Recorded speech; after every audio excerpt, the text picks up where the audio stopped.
Maligayang pagbabalik sa aking channel. Lahat. Sige, nang walang paligoy-ligoy, simulan na natin ang recap ng light novel Classroom of the Elite Year 3, Volume 1, Part 3. Dati, nakatuon ang kwento sa pananaw ni Horikita, ngunit ngayon ay lilipat na ito sa pananaw ni Ayano Koji. Nagsisimula ang isang maikling flashback na nagaganap kaagad pagkatapos ng seremonya ng pagbubukas ng bagong taon ng pag-aaral. Pagkatapos ng seremonya, ipinakilala si Ayano Koji sa harap ng klase C. Sinabi niya na wala siyang balak palitan si Sakayanagi na nag-drop out sa paaralan. Gayunpaman, nangako si Ayano Koji na tutulungan niya ang klaseng ito na bumangon muli ang tugon ng mga estudyante. Katahimikan. Isang nakakailang katahimikan ang bumalot sa silid. Naramdaman ni Hashimoto ang hindi komportabling pakiramdam, kaya nagsimulang magpalakpak upang salubungin si Ayano Koji. Dahan-dahan, may ilang mag-aaral pang sumali, kahit na ang ilan ay nag-aatubili. Mula rito, naunawaan ni Ayano Koji na hindi lahat ay malugod na tinanggap ang kanyang presensya. Pagkatapos, gusto ni Mashima na magtalaga ng upuan kay Ayano Koji, ngunit biglang nagtayong kamay si Morishita at iminungkahi na dapat umupo si Ayano Koji sa unahang hanay, direkta sa harap niya. Medyo kawili-wili ang kanyang dahilan. Dahil si Ayano Koji ay bagong estudyante, ang pag-upo sa gitna ay maaaring magpabigat sa kanyang pakiramdam at mas mahirapan siyang makihalubilo. Ayon kay Morishita, mas komportable ang pag-upo malapit sa bintana para sa isang introvert tulad ni Ayano Koji.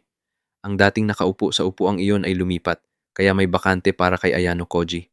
Pagkaupo niya, mahinahon siyang binati ni Morishita.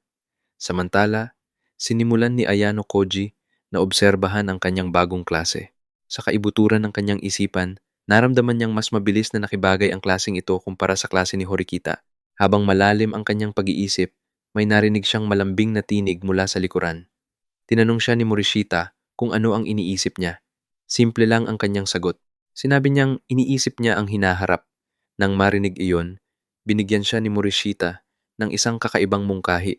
Dapat subukan ni Ayano Koji na makipagkaibigan sa 100 bagong tao at kumain ng mga bolang palay rice balls kasama sila. Nalito si Ayano Koji at hindi niya maintindihan kung bakit biglang ginawa ni Morishita ang mungkahing iyon. Ang matabang niyang sagot ay ikinadismaya ni Morishita. Tila nga pala, ang linyang iyon ay mula sa isang kilalang kanta ng mga bata. Ngunit dahil hindi alam ni Ayano Koji ang tinutukoy, medyo naiinis si Morishita sa pag-iisip na masyado siyang seryoso at hindi pamilyar sa mga karaniwang bagay na pangkultura tulad niyan. Sa madaling sabi, ipinaliwanag ni Mashima kalaunan ang ilang mahahalagang bagay tungkol sa buhay sa ikatlong taon. Pagkatapos noon, umalis siya sa klase. Naramdaman ni Ayano Koji na sa kalaunan ay may hahanap sa kanya mula sa klase A. Gayunpaman, ayaw niyang magdulot ng gulo sa kanyang bagong klase, kaya ang pinakamainam na gawin ay umalis bago pa man iyon mangyari. Nagkataon ding may appointment siya sa isang tao. Habang papalabas na siya, tumigil ang kanyang mga hakbang nang tumayo si Hashimoto at magsalita sa harap ng klase. Iminungkahi ni Hashimoto na magdaos ng welcome party para kay Ayano Koji, ngunit agad itong tinanggihan ni Yoshida. Agad namang nagsalita si Yoshida. Sinabi niya na wala naman talaga siyang problema sa paglilipat ni Ayano Koji sa klase na ito. Sa katunayan, naisip niya na matalinong hakbang ang ginawa ng klase C na mangalap ng puntos para mapasama si Ayano Koji, ngunit mariing tinanggihan ni Yoshida ang mungkahing magdaos ng salo-salo. Ayon sa kanya, hindi ito ang tamang panahon para magdiwang ng kahit ano. Ang klase ay nasa mababang kalagayan matapos matalo ng klase C. Kaya sa halip na mag-party, mas mabuting mag-focus sa pagpapabuti ng sitwasyon. Nagdagdag din si Yoshida ng isang mahalagang punto. Nais muna niyang makita ang tunay na patunay mula kay Ayano Koji. Kung tunay ngang may kakayahan si Ayano Koji na magdala ng pagbabago at ibalik ang klase sa tuktok, natural na darating ang mainit na pagtanggap ng hindi na kailangang hilingin. Makalipas ang ilang sandali, sinabi ni Machida na sang-ayon siya sa opinyong iyon. Sa katunayan, medyo nagdududa siya. Para kay Machida, may posibilidad na si Ayano Koji ay isang espiya lamang na ipinadala ni Horikita. Hindi pa rin malinaw ang katayuan ni Ayano Koji sa paningin ng maraming estudyante. Ang pangunahing punto ay iisa lamang ang hinahanap ng nakararami sa klase C. Patunay. Hanggat hindi maipapakita ni Ayano Koji ang kanyang tunay na kakayahan bilang isang pinuno, mahihirapan silang magtiwala sa kanya. Isa-isa, nagsimulang umalis ang mga estudyante sa silid-aralan.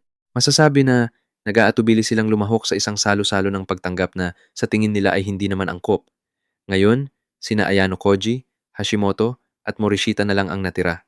Nagsimulang mag-usap ang dalawa dahil walang anumang nagawa.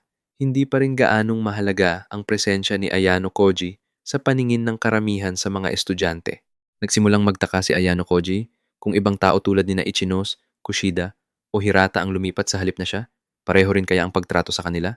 Magaan na sumagot si Morishita. Iminungkahi niya na dapat tanggapin na lang ni Ayano Koji ang katotohanan na sa ngayon, hindi pa siya tinatanggap ng klase, kaya hindi na kailangang masyadong pag-isipan pa ang mga bagay. Maikling humingi ng paumanhin si Hashimoto para sa sitwasyon. Tinanong naman ni Ayano Koji kung sino ang dadalo sa party.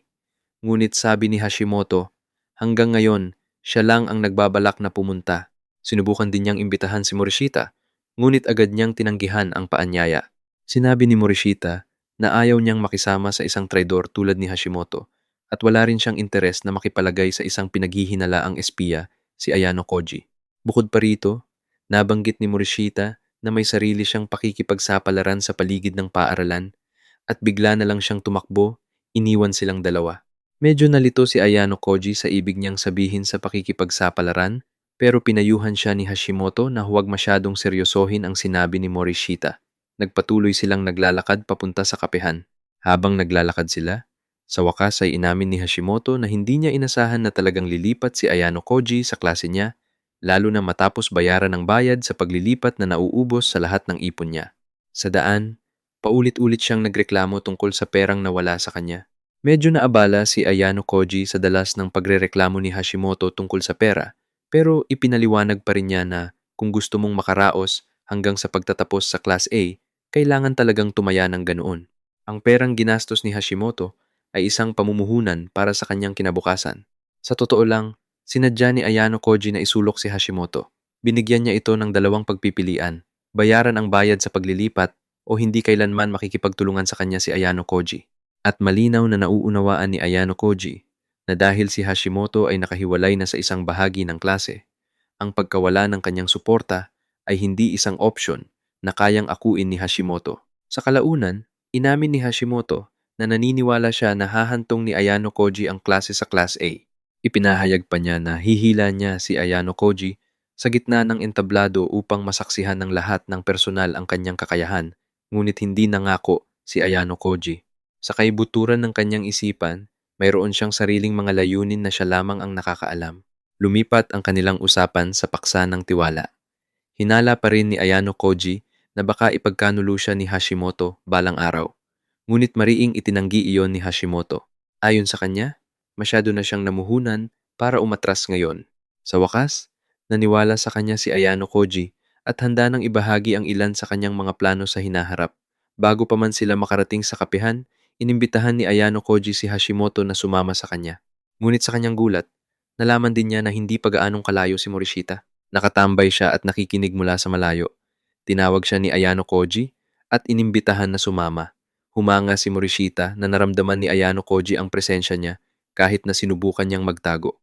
Ibinunyag din ni Ayano Koji na dadalo si Ichinose sa nalalapit na pagpupulong.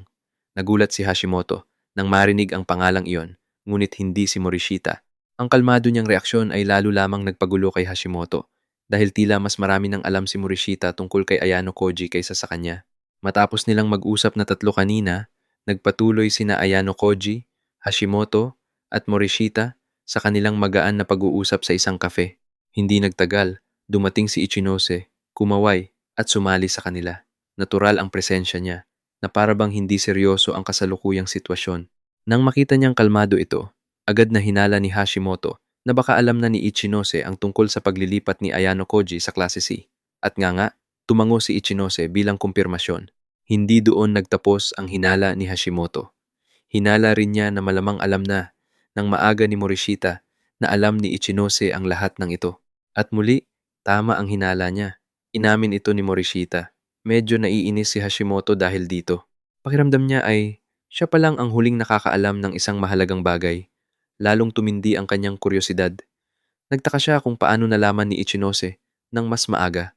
Sa isip niya, pinaghinalaan pa nga ni Hashimoto na baka nagsimulang makipag-date si Ayano Koji kay Ichinose matapos magtapos ang relasyon niya kay Kei. Ngunit agad na nilinaw ni Ayano Koji na ang dahilan ng kanyang paglilipat sa Class C ay walang kinalaman sa mga personal na bagay. Ito ay dahil nakipagkasundo na siya kay Ichinose. Kung walang pahintulot ni Ichinose, hindi siya kailanman sasang-ayon na lumipat sa klase C. Dahil sa tingin niya, kung wala ang suporta nito, magiging napakahirap na makamit ang klase A. Ibinunyag ni Ayano Koji na ang alyansa niya kay Ichinose ay magtatagal hanggang sa buong ikatlong taon ng pag-aaral. Gayunpaman, syempre, nagduda si Hashimoto doon. Pagkatapos ng lahat, isang klase lamang ang maaaring magtapos bilang Class A. Kaya, sa kanyang opinyon, tila imposible ang ganitong kumpletong alyansa. Hindi itinanggi ni Ayano Koji ang pananaw na iyon. Sa halip, binigyang diin niya na ang layunin ng kanilang alyansa ay paliitin ang agwat ng puntos sa pagitan ng kanilang klase at ng mga klase ni Ryuen at Horikita. Sa pinakamaliit, hanggang hindi na gaanong malaki ang agwat ng puntos, magkakaroon pa rin ng patas na pagkakataon ang parehong klase na makipagkumpetensya. Ang pahayag na iyon ay nakakagulat kay Hashimoto. Pakiramdam niya ay masyadong mapanganib ang estratehiya, lalo na dahil sa tingin niya ay hindi mahuhulaan ang mga nalalapit na pagsusulit. Pinaalalahanan din niya sila na sa huli, maaring direktang makaharap ng klase C ang klase ni Ichinose. At sa puntong iyon, tiyak na may isang panig ang matatalo. Pumayag si Ayano Koji sa pananaw na iyon. Nauunawaan niya na ang mga patakarang itinakda ng paaralan ay hindi mahuhulaan. Ngunit ipinaliwanag din niya na kung sakaling ipagpaligsahan ng isang pagsusulit ang dalawang klase ayon sa kanilang kasunduan, papayagan ang klase na may mas kaunting puntos na manalo upang makahabol. Naguluhan si Hashimoto dahil dito. Para sa kanya, ang basta na lang pagsuko sa panalo ay sayangin ang isang gintong pagkakataon para makakuha ng puntos. Gayunpaman, muling binigyang diin ni Ayano Koji na hindi walang dahilan ang kanyang paglilipat sa klase C. Bawat desisyon ay nakabatay sa isang maingat na pinag-usapang kasunduan kay Ichinose. Kahit ganoon, hindi pa rin kumalma si Hashimoto. Nag-alinlangan siya kung hindi nga talaga sila tataksilan ni Ichinose. Ayon sa kanya, laging may posibilidad na saksakin sila ni Ichinose sa likod. Humiling pa nga siya ng isang uri ng garantiya na hindi mangyayari ang pagtataksil.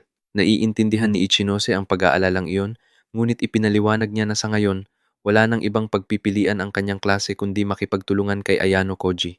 Kaya naman wala siyang dahilan para ipagkanulo ang alyansang iyon. Medyo nagulat si Hashimoto rito. Hindi niya inasahan na magkakaroon ng tiwala at humanga pa si Ichinose kay Ayano Koji ng ganoon kalaki. Ngunit kahit na may paliwanag na, hindi pa rin tuluyang nawala ang kanyang pag-aalala. Para kay Hashimoto, hindi pa rin sapat ang pasalitang kasunduan lamang bilang garantiya. Nagpatuloy ang kanilang pag-uusap. Ipinaliwanag ni Ichinose na ang relasyon nila ni Ayano Koji ay nakabatay sa pagtitiwala sa isa't isa.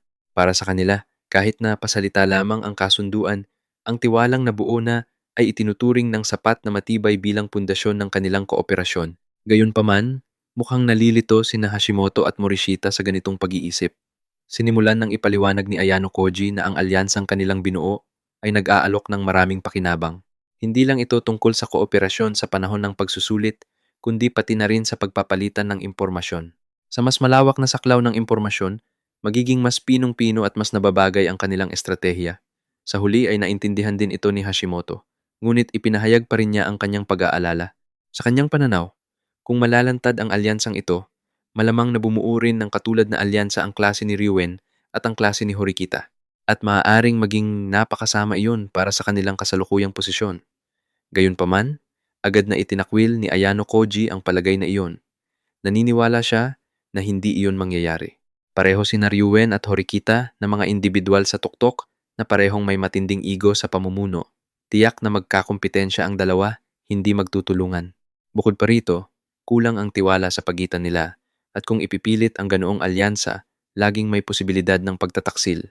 Sinubukan itong kontrahin ni Hashimoto sa pagsasabing kahit gustuhin ni Ryuen at Horikita na bumuo ng alyansa, maaari naman nila itong gawin sa pamamagitan ng isang formal na kontrata na pinatotohanan ng paaralan upang maiwasan ang pagtataksil.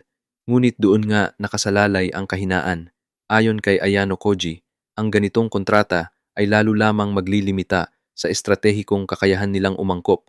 Sa isang pagsusulit, maaaring maganap ang mga hindi inaasahang sitwasyon anumang sandali. At kung nakatali sila sa isang mahigpit na kontrata, magiging napakaliit ng kanilang kakayahang umangkop. Sa kabilang banda, ang alyansa nina Ayano Koji at Ichinose ay nababaluktot. Maaari nilang baguhin ang kanilang estratehiya anumang oras kung may bigla ang pagbabago. Hindi kailanman idinisenyo ang alyansang ito para magtagal magpakailanman. Ipinaliwanag ni Ayano Koji na magwawakas ang kooperasyon sa sandaling makahabol na sa puntos ang klase niya at ang klase ni Ichinose sa mga klase ni Horikita at Ryuen. Sa ganoong paraan, magkakaroon ng pantay-pantay na pagkakataong makapagtapos ang lahat ng apat na klase, gaya ng muling naunawaan ni Hashimoto ng klase A. Ngunit may isang tanong pa rin siyang hawak. Bakit pipiliin ni Ichinose na makipagtulungan kay Ayano Koji kung ang posisyon ni Ayano Koji mismo sa Class C ay hindi pa rin lubos na tinatanggap? Ayon kay Hashimoto, kung hindi pinagkakatiwalaan ng Class C si Ayano Koji bilang pinuno, walang saysay ang kooperasyon ni Ichinose. Sumagot naman si Ichinose. Kung sa huli ay tunay na tinanggihan si Ayano Koji ng Class C, hindi na niya pipilitin na panatilihin ang alyansa at handa na siyang kanselahin ito. Gayunpaman, ipinaliwanag din niya na ang inisyatiba na bumuo ng kooperasyong ito ay nagmula mismo kay Ayano Koji at dahil doon, pinili niyang maniwala sa kanya. Pagkatapos noon, napansin ni Ayano Koji na papalapit na sina Horikita at Chiaki. Agad niyang hiniling na wag nang ituloy ang usapin tungkol sa alyansa. Bagaman hindi niya gaanong pinansin kung malalaman ito ni Horikita o hindi, may isang bagay siyang pinansin. Sa sandaling iyon, nasasaktan pa si Horikita dahil sa kanyang paglilipat. Bago pa ang sugat na iyon at nais ni Ayano Koji na bigyan siya ng kaunting oras para gumaling muna bago ibunyag ang katotohanang maaaring mas makasakit pa sa kanya. Sa tingin niya, mas mabuting itago muna ang impormasyon tungkol sa alyansa kapag nakahupa na ng kaunti si Horikita at mas kaya na niyang tanggapin ang katotohanan, pagkatapos ay ibabahagi ang balita kahit na masakit pa rin ito. Ngunit ang lahat ng paliwanag na ito ay para lang talaga sa pagpapakalma ng kanyang mga kakampi. Sa kaibuturan, alam ni Ayano Koji na sinadya niyang ipakita ang sarili bilang isang malamig at walang awang tao. Gusto niyang maniwala ang kanyang mga kasama na wala siyang pakialam. Ngunit sa totoo lang, ayaw lang niyang wasakin si Horikita.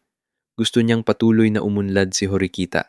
At para mangyari iyon, kailangan niyang tiyakin na hindi bumagsak si Horikita dahil sa pagdanas ng napakalaking emosyonal na pasanin ng sabay-sabay.